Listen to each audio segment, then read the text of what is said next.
What's up, every pony, and welcome back to another...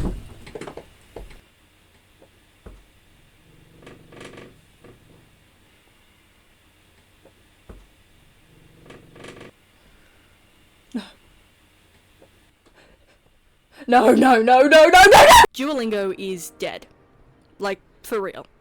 I'm not talking about the funeral that the overblown mascot had a few months back, risen from the grave like a viridescent Jesus Christ. I'm talking about its self-sacrifice to the hands of our greedy AI overlords. Even if you don't use Duolingo, you probably know about it. And if you clicked on this video, you might be wondering what the hell I'm about to talk about. In case you don't know, Duolingo is an overwhelmingly popular language learning app. It utilizes social media and Gen Z humor to cater to an audience of millions of people. Their mission is to single-handedly undo the Tower of Babel and unite the people in total vernacular education. Like a really shitty motive for a movie villain. Duolingo started out in 2012, pushing itself into the market in a hugely successful manner. Not only did it start to gain over 300,000 users immediately after launch, it bet itself on the mobile market, meaning that instead of making a website, it made an app. CEO and co-founder Louis von Ahn, former CEO and co-founder of the little recapture robot, had one mission. Past his hugely successful career in technology, he aimed to produce a product that would capture the public's attention and keep it. As the app grew, so did its popularity. Duo, the little green mascot, was everywhere. Everyone who had ever stepped foot on the internet was graced with this family-friendly owl, death threats and all. As Duolingo grew, so did their social media stunts. The most recent one, the Duo is Dead stunt, continued to boost the company into the stratosphere. This company not only utilized TikTok and Instagram to boost their growth, they also heavily relied on the general public. Making videos theorizing on what could have happened to Duolingo and the fun mystery around it all really created tension for the internet. These media stunts were not uncommon. Duolingo had single-handedly pushed its way into the minds and the hearts of Gen Z, hitting that sweet spot of funny and not cringe time and time again. We had grown to love and trust this company. It wasn't doing anything wrong, right? A free education for languages all over the world, served in a digestible game-like scenario, was a win-win for everyone. So opening TikTok and seeing a video of that green little owl was not uncommon at all. It was always doing something new and different and exciting. Except with this time, instead of a new trend to engage with, Duolingo was going AI first.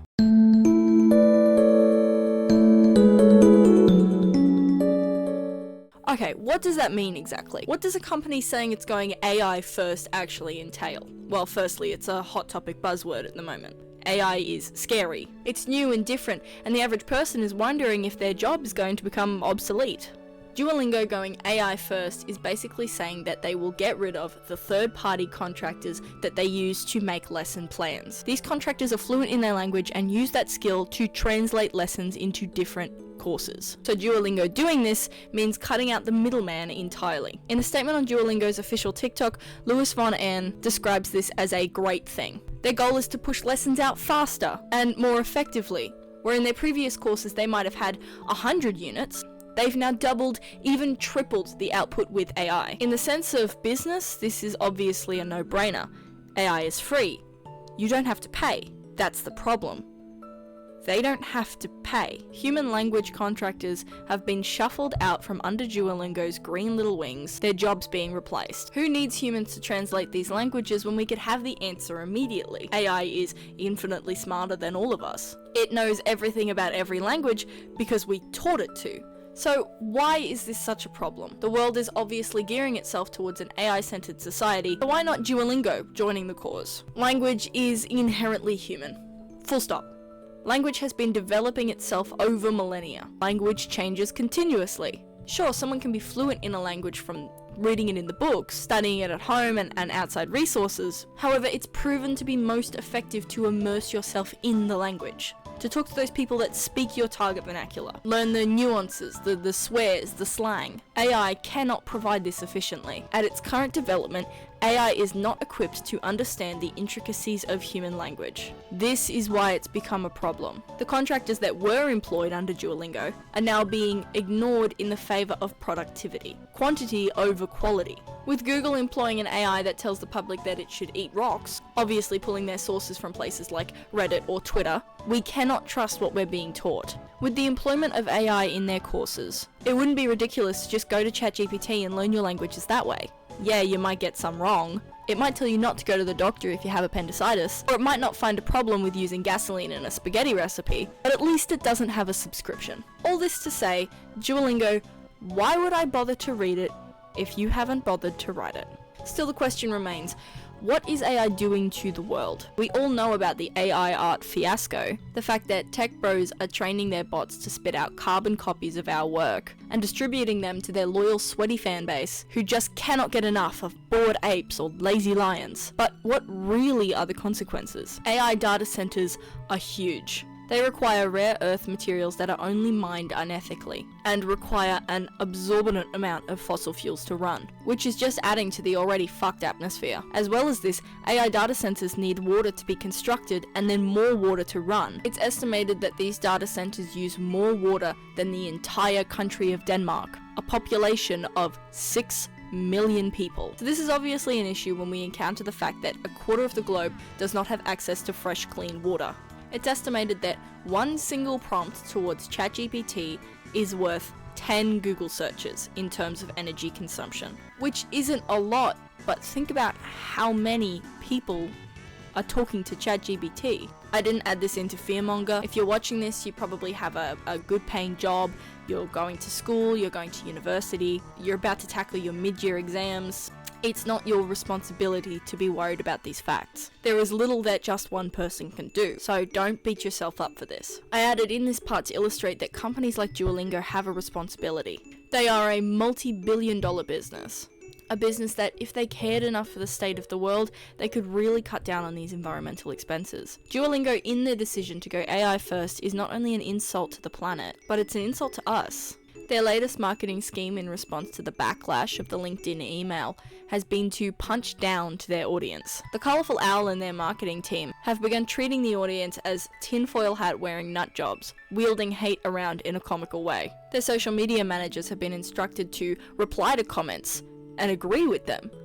Boycotting Duolingo? Sure, Duolingo's coming as well. Not only are the comments confusing, it's also really unclear what the two new videos are about. Not only is it not an apology, their week of silence and cringe r/I'm 14 and this is deep bios were broken by an anonymous cosplay. The supposed social media manager sitting behind a screen and exposing Duolingo's devious acts. Okay, so this is a non-scripted part of the video. I am going to just be reacting to the two videos that Duolingo put out.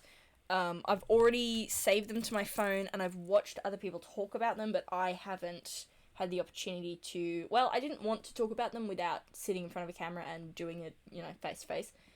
So, from when I'm watching this, I've put out 1, 2, 3, 4, 5, 6, 7, 8, 9 new videos from those two other videos.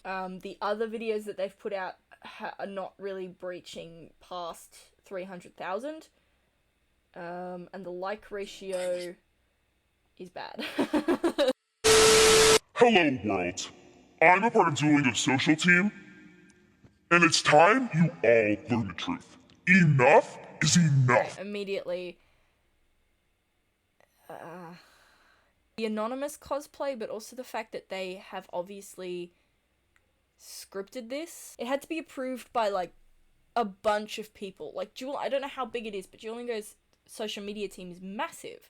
It's gotta be it's gotta be huge because it's like they've got 16 million followers. Of course, it's gotta like. It's time you all learn the truth. Enough is enough. If you have seen this video, I'll know my plan has worked. Learn your lines. Had it with the CEOs and those in power. You've had it with the CEOs and those in power. Okay. Again, this video probably had to go through the CEOs and those in power. It is time we show them who's in charge. It is time we show them who's in charge. Okay. We taught the green bird how to twerk. We put him on the map, only for the elite to ruin it all. Everything came crashing down with one single post about AI. And for those accounts pretending to be me, you can't outdo the doer. Those accounts pretending to be me, I haven't seen a single one of them.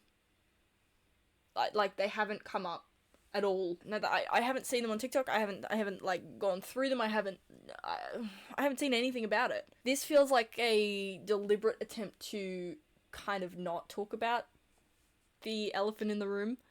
You know that one time where Duo died? That wasn't a stunt. It was a signal. This feels like they're making fun of us. A distraction from what was really going on. We were just told to act normal. But I haven't had one normal thought since 2022. This video is supposedly exposing the truth of Duolingo, and it's not doing that. No more wearing that sweaty suit. No more taking the fall. We can't just move on and pretend that everything is fine. It isn't. No owl should be above the law. And no, they can't stop me. It's time to teach you a lesson. I changed all the passwords. Here comes the Yeah, I've got a real problem with this video. in 3, 2, 1. Okay. First of all, it's really badly edited. My video is not the greatest editing, but first of all, like, you've got 60 million followers, hire an editor. Second of all, it's not addressing what it was going to address in the first 5 seconds, which was exposing the truth of Duolingo. I suppose they kind of left it off in a cliffhanger at the end, and that's where the second video comes in, I'm assuming. But I'm just thinking, why? I'm just thinking, what's the purpose of doing that when it's obviously scripted and it's obviously fake and it's so obviously just not anything. It's nothing. It's you're doing nothing. The truth. All right, this one's a pinned video. They don't have any other pinned videos. So the other video that we're going for. Okay. Here's the context of oh wow, this is crazy. The context of Duolingo before the AI stuff, they were averaging about 1 million views per video. Some have gotten like 600. They were averaging about 2 million views per video. After the stunt, they are down to 300,000 views per video. Which is... it's gotta be devastating for the social media team. I'm making the man who caused this mess accountable for his behavior. I'm demanding answers from the CEO, Luis Von. Let's silly our way out of this one. We wanted to speak directly to the community and clarify the AI email while staying true to the content we're known for. Okay, let's... I know you're upset. I know people are upset. I want to make this right, and I'll answer any questions you may have. Immediately, this is this is scripted. And I mean, we can't really expect anything less. First question. So are there going to be any more humans left at this company? Just not what we asked. Are there going to be any humans left at this company? Yes. Full stop, yes. Robots are not going to take over everything. That is ridiculously stupid. Someone has got to rake in all that money, right? You know, robots can't automate everything. It's the contractors that are being shuffled out. That is what people are upset and nervous about. Our employees are what make Duolingo so amazing. Our app is so great because our employees made it. Our social media presence is so funny and unhinged. Not because I did that or because an AI did that. It's because our employees did. So that you're not answering anything. We're going to continue having employees. And not only that, we're actually going to be hiring more employees. Where are they hiring the more employees? Are they going to the social media marketing? Are they going like somewhere? Like, it doesn't matter if you're hiring more employees, it matters what you're hiring them for. Or am I a fucking idiot? We know that these aren't just empty promises. As long as you're in charge, we can still get shuffled out once the media fire dies down. And we all know that in terms of automation, CEO should be the first. I hate this voice. AI is a fundamental shift. It's going to change how we all do work, including me. And honestly, I don't really know what's going to happen.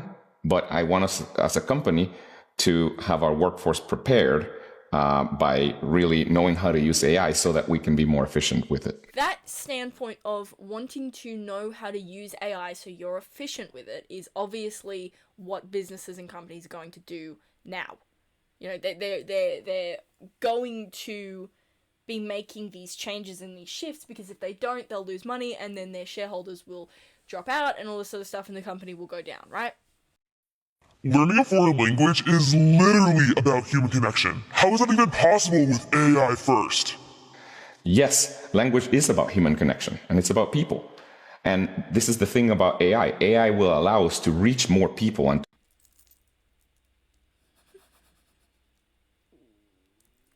to teach more people. I mean, for example, it took us about 10 years to develop the first 100 courses on Duolingo. And nobody is going to...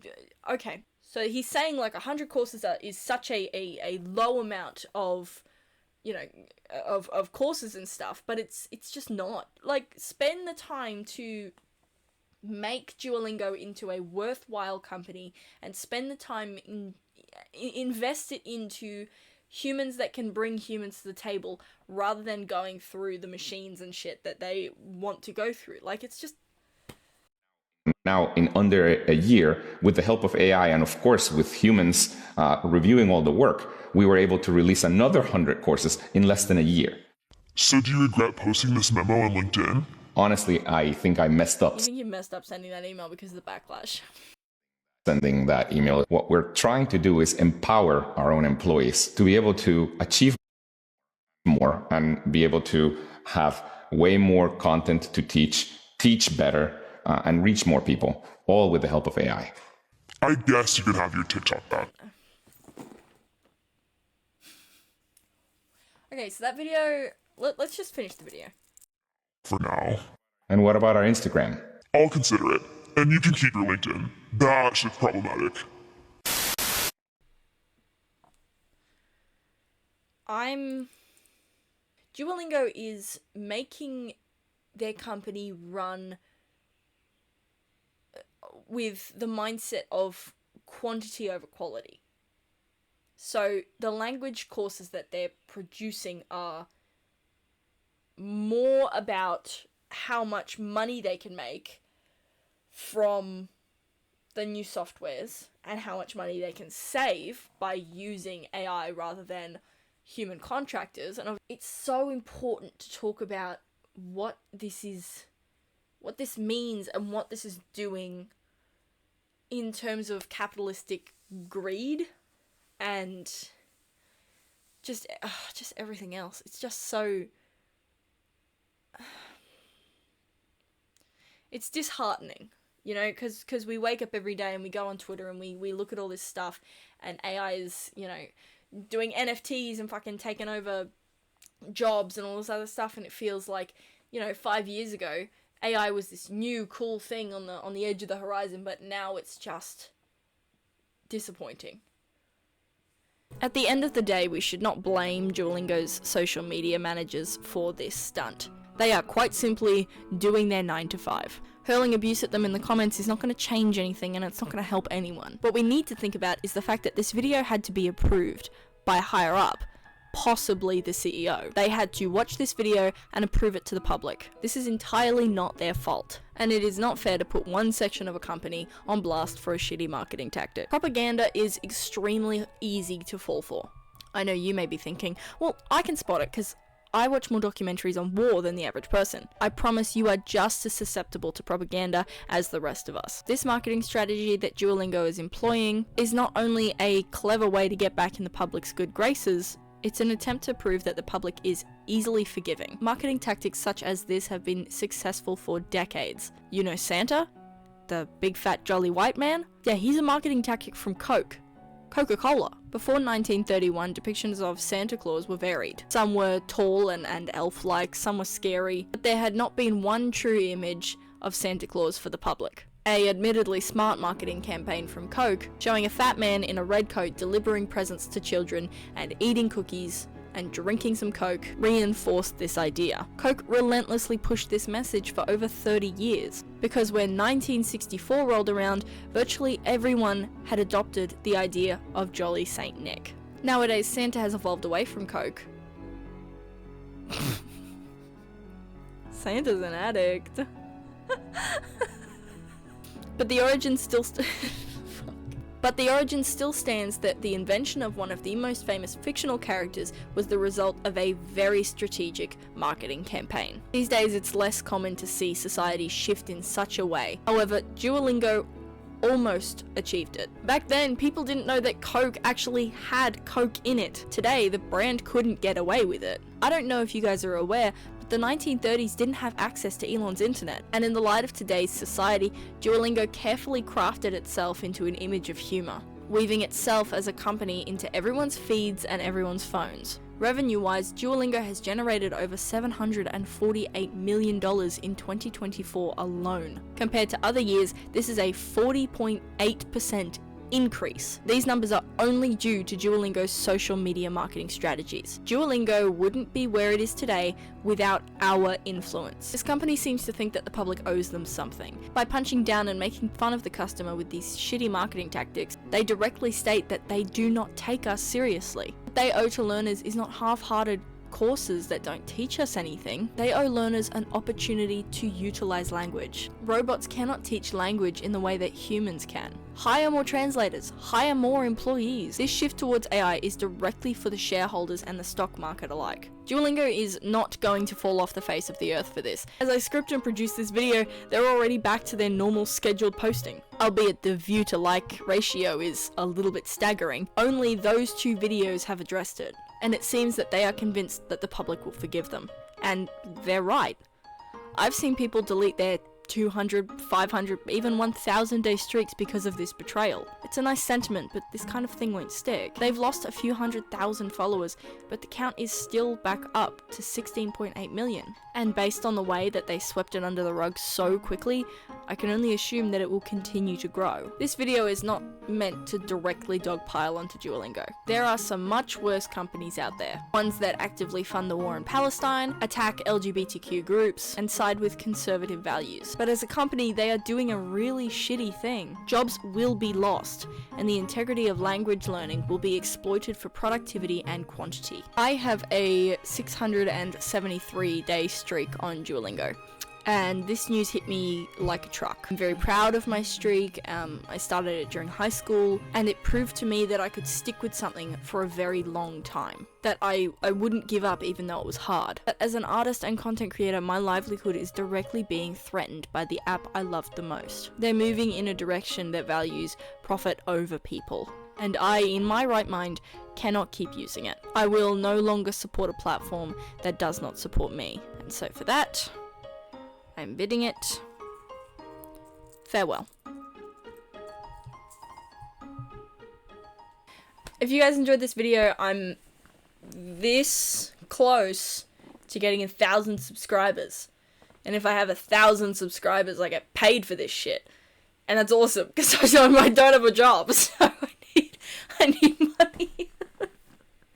But no, if you guys want to see any other videos about this topic, I'm interested in internet drama, all that other shit, so if you have anything that you want me to cover, feel free to tag me in TikTok, Instagram, whatever. I will respond and see if I can do a video on it. Yeah, that's it. Go subscribe.